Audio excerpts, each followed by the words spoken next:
The painter's daughters. Ooh. Oh, this is gonna be good, isn't it? I bet it's a lesbian story. Don't you think? There was once a painter who had two daughters. One rare and beautiful like me, and the other common and ugly. Oh, that sucks. Sucks to be her. I bet she doesn't get any at the dates, you know. The painter delighted greatly in his beautiful daughter and made her the subject of all his naughty paintings. The ugly daughter, however, received no attention and wept alone, hidden in her room. Well, I would too if I was ugly and hideous. Oh, the ugly people it isn't fair. Just isn't fair, is it? When the daughter's mother came to see the father's paintings, she felt great sorrow for her ugly-ass daughter.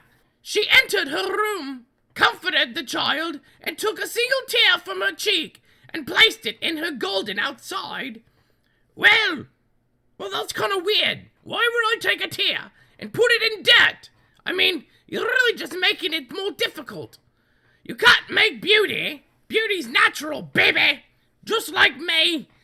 Everything on my body's natural. Yes, Deckard could attest to that. So could Haggai. Over time, the beautiful daughter grew vain. Well, no shit. Hello, she's been worshipped. Of course she's going to be vain. And could only see beauty in the contours of her own face. Even the paintings by her dada, once cherished relics of her father's presence, now seemed incomplete and a mockery of her true beauty. I swear to God, this is my life story right here. Except it should be called, Hello, I've Got Big Boo-Boos. Why do we even record with you? You wanted to do this. I didn't want to do this.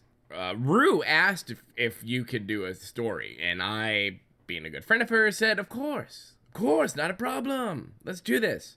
But I see now that this was a total mistake. Oh, don't be jealous. She likes me more than you. Most people like you more than me. Well, wouldn't you? I mean, look at me. If you saw me naked, oh my God, you'd worship me like you wouldn't worship anything else. Can we just finish the story, please? Right, whatever. I still think you're jealous. I just want to finish this recording and go home.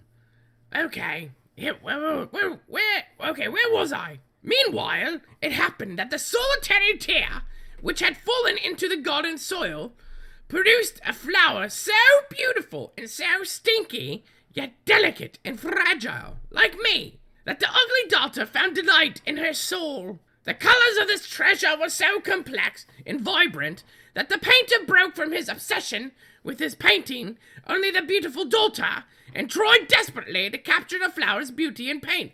I've got an issue. Yes, what's your issue? Well, do you think the daddy likes the other girl? The beautiful one? Yes. I mean, like, in a taboo, unnatural sort of way. I don't think so. I really don't know how you garnered that one from the story. Oh, it's right there! I mean, he's got her chubby for his daughter. Oh my gosh. I'm editing that part out. Oh, don't! People love me! Anyways, where am I? When the beautiful daughter saw the painter had abandoned her, she cried like a little bitch. Not tears of sadness, but of jealousy and anger. For you see, even though she admired no beauty except her own, even she, could not deny the splendor and surpassing quality of the rare flower. At night, when all were asleep, the beautiful daughter grasped the delicate and fragile flower and tore it petal by petal until nothing remained but a single thin stem. She gathered the desolate petals and burned them in the fireplace, careful to destroy every last bit. Oh my! She's got issues, doesn't she? Well, she'll eventually grow old and ugly. Well, that doesn't mean anything. I mean, she's got issues. She's destroyed a fucking flower. Who cares? Get over it. Give it a week, the flower will die. Who cares? And go back to worshiping your naked self. I really did not see the story going down all those roads. You had me do it, baby. Remember, I'm your moral compass. And that scares the crap out of me. You have no idea. Can we continue? Righto! It happened at the morning's light. The ugly daughter went out to tend her flower and found it missing. You know, this reminds me of when I lost my virginity. No, just keep reading, please. Overcome with grief, she ran into her room and began to weep anew. That doesn't make sense. Just keep reading. This was a different sort of crying. It was deeper and sadder than before. She reached for a knife. That is not at all in the story. The beautiful daughter entered the room and sat beside her sister. Why do you cry, dog? That is also not... I made myself laugh. That is also not in the story. Why do you cry? The flower may be gone, but its beauty was never yours. The ugly... Hey, this is my story. Sorry. The ugly daughter only continued to cry. Did you suppose one day you might wear the flower and be found beautiful like me? Foolish sister. There is no helping your appearance with a flower. Your crying is for naught. At long last, the ugly daughter calmed from her crying and responded to her beautiful sister, saying, Dear sister, it is not for myself I cry, but for you. I have always admired your beauty, perhaps even as much as father.